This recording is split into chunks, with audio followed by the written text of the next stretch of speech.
Welcome here to a 2023 NFL mock draft. I'll be doing this one live, no notes done beforehand, so it might get a little bit crazy. That's kind of what we're here for with the NFL draft. Always unpredictable, you never know what's going to happen, especially in this year's draft. A lot of different quarterbacks, some anomalies here. Will Anderson, he could fall. Jalen Carter, no one knows what's going on with his legal situation or anything like that. Just a lot of things. If you do catch me looking this way, not towards the camera up there, it's above me, so I may not be looking at you guys for the entire time. We'll get into this, get started. Panthers on the clock, number one. As you guys know, they made that big trade, trading DJ Moore to the Bears, getting the number one overall pick. And presumably, they've done it to get CJ Stroud, and that's what I'm going to give them at number one. I've seen some reports talking about Richardson, maybe Bryce Young. Stroud just fits the Panthers there. You saw Ohio State, he just makes all the receivers look better. Ohio State, obviously a good wide receiver factory, but they make all the receivers just look better. CJ Stroud, great deep ball, good processor. He does struggle a little bit with the Panthers' offensive line. They put a lot of pressure on CJ Stroud there in the Michigan game you saw this year, and he kind of folded a little bit. That's one of Stroud's biggest drawbacks. For number two, for the Texans here, I'm going to be taking Bryce Young. I would go Anthony Richardson. Today he just set his official visits, and the Texans is not one of them. So they seem to be locked in on Stroud or Young, whichever one doesn't go number one, and it's going to be Bryce Young. Bryce Young, he's not my quarterback one or two in this class, personally, but I think he does deserve to go pretty high. Just great arm, fits the ball in the tight spaces. He can draw out plays with the athleticism. He's going to be a playmaker for sure. The height worries me a little bit. I don't really like to be one of the big measurables guys, but that does worry me. Longevity, he might get hurt. He's really skinny. I'm not sure about the weight at the combine. Might have been a little fabricated in my opinion, but we'll see. Here now for the Arizona Cardinals. I'm doing no trades in this mock draft. Normally I would have the Cardinals probably trading down at this spot. Potentially looking at a team, maybe Seattle to jump for a quarterback, or the Raiders, even the Titans down here, they could jump for a QB. But if there's no trades in this mock draft, Cardinals at number three, they're going to take Will Anderson. Probably the best defensive player in the draft. There's nothing else to say, really. Will Anderson, spectacular for Alabama, a lot of production, insane numbers of pressures that he had over the years at Alabama. He's kind of like a speed rusher. Just give the Cardinals someone to build around on their defense. It's not much talent there. Losing Byron Murphy this offseason. You don't really know about Zaven Collins or Isaiah Simmons yet, how they're going to pan out. So you really just kind of have to hope he's your guy. And you get great talent at number three. For four here for the Indianapolis Colts, I'm going to take Anthony Richardson. Richardson's not... I don't know. He's interesting here for the Colts because I feel like Richardson's a guy who needs to sit a year to learn and be able to develop, tools, reading NFL defenses and stuff. He could be productive right away. I don't necessarily think he would be at his best abilities right away. He's kind of a home run pick here. He's got the arm. Obviously, he's got the athleticism. We just kind of have to see how he can develop the mental processing and all that. The issue for the Colts there is that I'm not sure they have anyone to start for a season until Anthony Richardson is ready to take over next year. Seattle at number five, I'm going to go Jalen Carter. There's reports about Carter potentially falling. I don't necessarily believe that he's going to fall past 9. I think that's his lowest point. But the Seahawks just stay, pick at 5 here and get Jalen Carter. Just an anchor for their defensive line.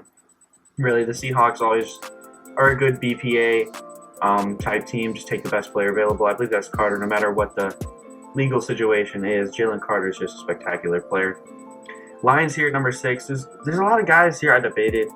I normally go Tyree Wilson, Christian Gonzalez as a pick here. I have gone Van Ness even this high.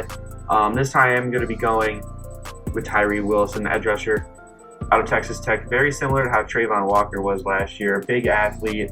He's going to have to develop. Obviously, he's not going to be a contributor right away, but he is fast. He is strong. He's big. He does have some good pass rush moves developed now. He likes to go to a spin quite a bit. We'll see how that works on the other side of Aiden Hutchinson, who they took last year. Raiders at number 7. If Will Levis is still there, I have to believe they would take him, but they may be committed to Garoppolo, giving him that big contract, even though it has an out. So I'm going to give them an offensive lineman, try to protect Garoppolo. It's going to be Peter Skoronski here at 7. It's a little high for Skoronski, but I do believe he has the potential to go that high. He's really, really good. Maybe profiles better as a guard, but maybe the Raiders like to try him out at tackle, at least see what he can do. Maybe slide him inside the guard if he isn't working out how they would hope. Falcons here at number 8. I'm going to go Lucas Van Ness. The Falcons just need defense. And Lucas Van Ness here at edge, really raw player, didn't even start for Iowa. He's a big power rusher, opposite from Will Anderson, the speed. Van Ness uses the power to get past you. And the Falcons just need defensive talent, especially young defensive talent. You've got A.J. Terrell, Richie Grant can be something there, but you really just need someone on the defensive line, and I think Lucas Van Ness makes sense there. Bears at 9, you're a little bit of a tough spot. Peter Skoronski, who maybe your offensive tackle one's off the board. Wilson and Van Ness, some defensive linemen you may have been targeting off the board. Same with Carter, you're hoping he probably fell to that point. I think at this point, you go and grab Justin Fields, some protection. You get Paris Johnson Jr. from the same school, Ohio State. Paris Johnson, gonna need developed. He's big, he's raw, but you need to protect Justin Fields if that's who you think is your franchise quarterback. At Eagles, number 10 here. The Eagles love taking defensive line. It's just something Howie Roseman does. He doesn't take running backs high. He doesn't take linebackers high. I'm going to go here with Christian Gonzalez out of Oregon. Really fluid movement, just the hips as well. For a guy that big, I believe he's around 6'2", 6'3", really fast as well. He's an Eagles type of player, height, weight, speed on the corner. They love taking corners. James Bradbury and Darius Slay, getting older. You really need another guy out there, especially the Eagles. They did lose some defensive talent this offseason.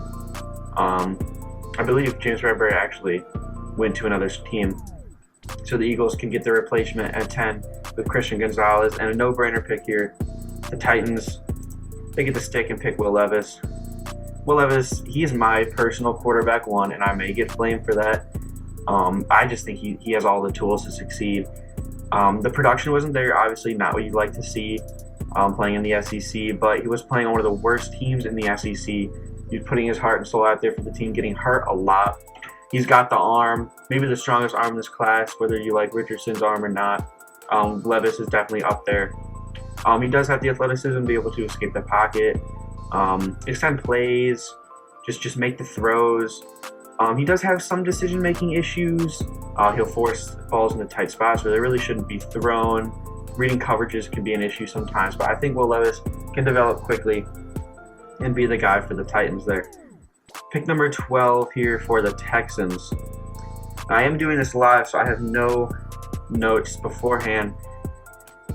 I think at this spot for the Texans, you took Bryce Young earlier. You're going to want to give him a target. I'm going to go with Jackson Smith and Jigba out of Ohio State. He could go higher than this. He could go lower than this. He's kind of one of the biggest wild cards in this class. The wide receivers in general, all of them are wild cards in this class. You don't really know who's going to go high, who's going to go low. Teams are going to like different players. I've heard, different reports from different teams. And Jigba and Johnston and Zay Flowers are all over the place on teams' boards. But I think in Jigba here, if you can get him at 12, he's kind of a slot guy, but just get Bryce Young a good weapon who's going to get open against NFL defenses that can set him up for success. Jets here at 13, I'm definitely going to go tackle. They need to protect whoever their quarterback is, probably going to be Aaron Rodgers, and they're probably not even going to have this pick. But either way, Rodgers or not, you need to protect. I'm going to go Broderick Jones out of Georgia. Broderick Jones, he may be offensive tackle 1 in this class. He's really good. He's so young. I believe he's only 21 years old. Just get somebody that you can anchor. Hopefully it can be an anchor left tackle for your team going in the future. Whether you have Rodgers for a couple of years if you don't end up trading this pick, or if you try to give Zach Wilson another shot. Patriots at 14. They need corner. One of the best corners falls to them right here at 14. They're just kind of just working out on the board. Patriots get an easy pick there. Devon Witherspoon. Packers at 15. Big question is, are they actually going to take a pass catcher, a tight end, or a wide receiver? They haven't done it in so long, and I'm going to do it. Even though they probably aren't going to, I'm going to do it. I'm going to give them the Zay Flowers. Heard some reports that Zay Flowers could be the first wide receiver off the board, and he wasn't in this one. I have him at number 2. Zay Flowers, really, really good, really fast. More of a slot guy, just like Smith and Jigba, but a different kind. More of like that deep threat slot guy we saw him at Boston College, making a lot of plays with the football in his hands. I think he can add something to the Packers receiving core. They already got Romeo Doubs and Christian Watts on the outside. Get Jordan Love, someone else in Zay Flowers. Washington Commanders at 16. This is going to be my first tight end spot. There's a lot of good ones. Dalton Kincaid, Michael Mayer, Luke Musgrave's are really good. Laporta's pretty good. Darnell Washington is that big wild card athlete guy. I'm going to go Dalton Kincaid here at 16. The really starting Logan Thomas at tight end for Washington is okay, but you can do better than okay, and that's Dalton Kincaid. He's going to be older, 24 by draft night, and he's had some injury history, but he's such a good player, and he'll just be, a solid weapon for whoever they decide to go with, probably Sam Howell this season. Steelers at number 17. As much as I'd love to go family connection of Joey Porter Jr., I'm not. I'm going to be taking Darnell Wright out of Tennessee. Darnell Wright, just watch his tape against Alabama in that game this year. Going against Will Anderson Jr., he shut him down. And Darnell Wright, he shot up draft boards after the combine and after all the workouts. And I think the Steelers get some protection for Kenny Pickett, who looked pretty good last year. You hope he can, start to figure things out even more, and maybe the Steelers can make a playoff run this year. Lions here at 18. A lot of good players on the board. Nolan Smith, Miles Murphy, Bijan Robinson still on the board, has not been selected yet. I'm going to be going here with Kalijah Kancey, an undersized defensive tackle for sure, out of Pitt, just like Aaron Donald. I'm sure you've heard that comparison 1,000 times. But Kalijah Kancey is so much different than Aaron Donald. He's such a faster pass rusher. He's a fast guy. And the Lions tried to solidify their interior of the defensive line. They already took Tyree Wilson in this draft, but they tried to solidify the interior of their offensive line a couple of years ago with Levi and Wuzurike and Aleem McNeil, and they really haven't panned out too much.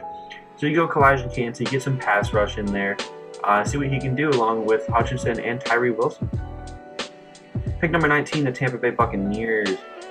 They're an interesting team for sure. They lost a lot of talent. They're aging. They don't have much, by the way, of corners and defensive line and edge anymore.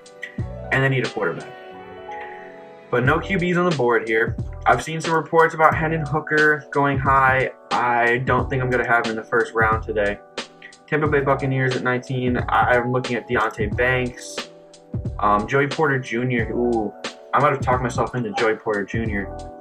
Yeah, I'm gonna go JPJ. Joey Porter Jr., really good man corner. Gets flagged a little bit, a little handsy, but he's gonna be someone that the Tampa Bay Buccaneers can develop and be an outside guy.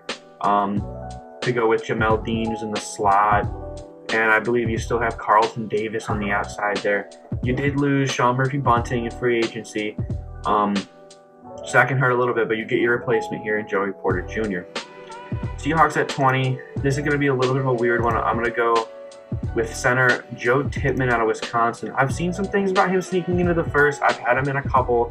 This is about the highest I've had him go as the Seahawks at 20, who really need interior offensive line.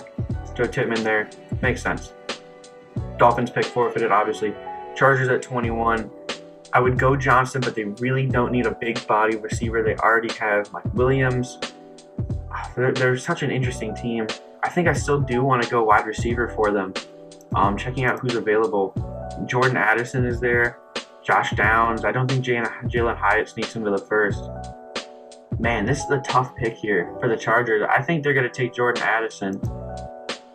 Addison's such a good separator and route runner. He's going to get open. A guy to go along there with Keenan Allen, who's such a good separator as well, gets open. And you have your big body in Mike Williams, who can just make those contested catches. Just get Herbert even more weapons, as many weapons as you can. Here for the Baltimore Ravens at 22. Quinn Johnson's there, but I just don't think he's the type of wide receiver that they'd want to go with Lamar Jackson or Tyler Huntley, I guess, who's probably going to be their starter this year if Lamar Jackson sits out. I'm going to take Nolan Smith. Really fast edge rusher, Kind of fits what the Ravens like to do with the speed coming off the edge. They took Odafe Owe. You've got David Ojabo as well. You've got a lot of those fast athletes on the edge. But Nolan Smith is not only an athlete, he's also a developed edge rusher with a lot of production, and he gets to the quarterback. He's going to be a good guy to add in there to their defensive line group. Vikings here at 23. I'm just going to go general defensive back. He plays the nickel a little bit. Brian Branch, he was that money backer role at Alabama. So hard to judge those guys, though. When they're playing safety, they're playing nickel, they're playing linebacker, they're in the box, they're out of the box, they're on the outside, they're in the slot. They do everything. And that's why I think Brian Branch is going to get taken high. Jaguars are probably mad that Branch is taken right ahead of him, just the versatility. But they're going to get another DB of their own, Deonte Banks. He crushed the combine. He's so good. Watch his tape against Ohio State. He played really, really good against his receivers, although it's really hard to guard Marvin Harrison Jr. He did an okay job, which is about the best you can say against Marvin Harrison. Giants here at 25. This is easy. Michael Mayer's on the board. Michael Mayer, he's been consensus tight end one for a while until Kincaid came along. Some people have Musgrave, Darnell Washington even, who's my tight end one just because the pure athlete. He's like another offensive lineman for you that you can mold into a great pass catcher. But Michael Mayer, he's just solid. He'll be someone good to have there catch passes from Daniel Jones, like a safety blanket for Jones, which is something he could really use. Texans, nope, not Texans, other Texas team, the Dallas Cowboys. Here at 26, I'm gonna do it. I'm gonna give him Bijan Robinson, staying in Texas. Robinson fell pretty far in this mock draft. It's just gonna happen. There's a lot of good players here in this class that could fall. B.J. Ojulari, Monty Smith, DeJuan Jones, Brian Brzee, Quentin Johnston still on the board, Miles Murphy. Not everyone can go in the first round. Bijan Robinson is pretty much a lock, but you don't know. His range could be anywhere from 10 to down. I have him here at 26 to the Cowboys. You got the guy to go with Tony Pollard. The Cowboys like having two running backs with Zeke and Pollard, so they could look to do that again. Bills here, they're a little bit of a tough team. I look at linebacker here, but there really isn't anyone worth going this high. You could really look at running back as well. Do they like Jahmyr Gibbs? They took James Cook last year. I'm not going to do that. I look at the interior of the offensive line. I see O'Cyrus Torrence, and I think that's going to be my pick here. The Bills, it's never bad getting offensive line. Just protect Josh Allen as much as you can. Bengals here, they need tight end, and Darnell Washington's on the board, but I don't think he's going to go in the first. Right now, I have him kind of slipping a little bit. I am going to have them taking offensive tackle. Jonah Williams requested a trade. Lyle Collins is hurt and getting older. You can always get more protection for Joe Burrow, and it's going to be Anton Harrison out of Oklahoma. Probably the best pure pass blocker in this class, which is good for the Bengals considering they run a pass-heavy offense with Burrow, Chase, Higgins. Now you go to the Saints, who need a lot. They need a lot of talent. They're on that team. Quarterback, you got Derek Carr. Is he the answer? I don't know, but they're not going to be taking a quarterback. You could take more wide receivers. You could take a tight end.